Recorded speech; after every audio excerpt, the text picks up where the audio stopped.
افسوس یہ ہے کہ رمضان سے ایک دن پہلے چاند رات والے دن، جس دن چاند رات ہوئی ہے، اس دن ظہر کی نماز میں 4-5 صفیں، اور جب روزہ ہوا ہے تو پھر پورا صحن بھی بھرا ہوا ہے. یعنی اتنا فرق ہے. اور بالکل یہی کیفیت عید کے بعد ہوگی کہ عید اگر جمعے کی ہوتی ہے تو جمعے میں تو لوگ نظر آئیں گے، ورنہ عید کے دن بھی ظہر کی نماز میں نظر نہیں آئیں گے لوگ. رمضان کے روزوں کے بارے میں اللہ رب العزت نے ایمان والوں کو خطاب کر کے کہا ہے کہ اے ایمان والو، تمہارے اوپر روزے ایسے ہی فرض کیے گئے جیسے پہلی امتوں پر اور پہلی قوموں پر فرض کیے گئے. سوچنے کی بات یہ ہے کہ اللہ رب العزت قرآن کریم میں بار بار ایک لفظ استعمال کرتا ہے، یا ایھا الذین آمنو. اس میں اللہ رب العزت یہ خطاب کے ذریعے سے اللہ رب العزت ہمارے ایمان کے اندر حرکت پیدا کرنا چاہتا ہے، جوش پیدا کرنا چاہتا ہے، اور کسی بھی عمل کو ہمارے لیے آسان بنانا چاہتا ہے کہ جب آدمی کو یہ پتہ چل جائے کہ کہنے والا کون ہے، یہ بات کس سے کہی جا رہی ہے، یعنی اس رشتے کا اللہ رب العزت ذکر کر رہا ہے جو ہمارا اور اللہ کے درمیان ہے. وہ کیا ہے کہ ہم اللہ پر ایمان لاتے ہیں، ہم مومن ہیں اور اللہ پر ایمان لاتے ہیں، اللہ کو ایک مانتے ہیں، اس کو اپنا رب سمجھتے ہیں، اسی کو ایمان والا کہا جاتا ہے. تو اس لیے اللہ رب العزت کہہ رہا یا ایھا الذین آمنو، اے ایمان والو، تمہارے اوپر روزے فرض کیے گئے. اور پھر اس کو مزید آسان بنانے کے لیے یوں کہا کہ صرف تمہارے اوپر نہیں بلکہ تم سے پہلوں پر بھی فرض کیے گئے.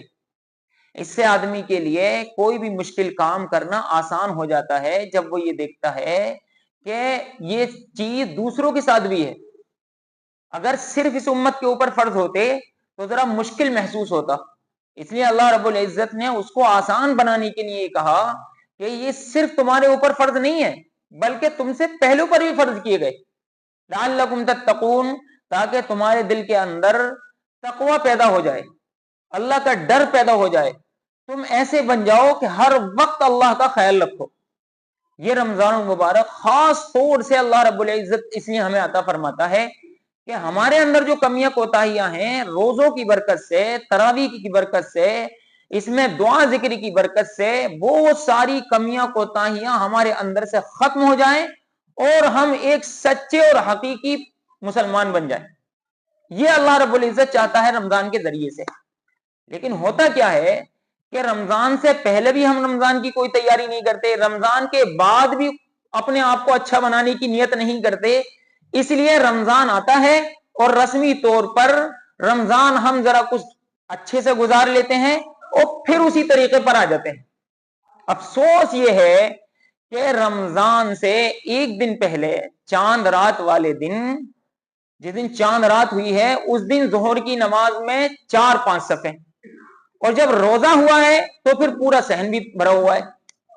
یعنی اتنا فرق ہے. اور بالکل یہی کیفیت عید کے بعد ہوگی کہ عید اگر جمعے کی ہوتی ہے تو جمعے میں تو لوگ نظر آئیں گے، ورنہ عید کے دن بھی ظہر کی نماز میں نظر نہیں آئیں گے لوگ.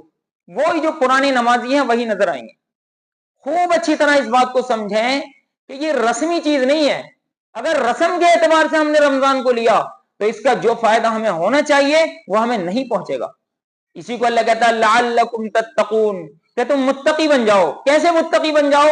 جو بھی تمہارے اندر بگاڑ ہے، رشوت خور ہو رشوت چھوڑ دو، سود خور ہو سود لینا چھوڑ دو، بہنوں کی جائیداد کھا رکھی ہے، بہنوں کی جائیداد کا حق ادا کرو. اگر ڈنڈی مارنے کا شوق ہے، تجارت میں گڑبڑ کرتے ہو، تجارت میں گڑبڑ چھوڑ دو. جھوٹ بولنے کی عادت بن گئی ہے کہ بات بات میں جھوٹ بولتے ہو، جھوٹ بولنا چھوڑ دو. یہ ہے لعلکم تتقون. خوب اچھی طرح سمجھیں کہ اگر یہ تقوی پیدا نہیں ہو رہا ہے ہمارے اندر رمضان کی برکت سے تو ہم رمضان کے مقصد سے بہت زیادہ دور ہیں. اللہ رب العزت نے اس عمل کو مزید آسان بنانے کے لیے فرمایا ایام معدودات، کہ چند دن کے روزے رکھنے ہیں. اور چند دن اس لیے فرمایا کہ پورے 11 مہینے کے مقابلے میں اگر 30 دن کے روزوں کو رکھا جائے تو اس کی کوئی حیثیت بنتی ہے؟ کوئی حیثیت نہیں. اس لیے اللہ تعالیٰ کہتا ہے کہ 11 مہینے بھرپور کھایا ہے. اللہ کے نام پر ایک مہینے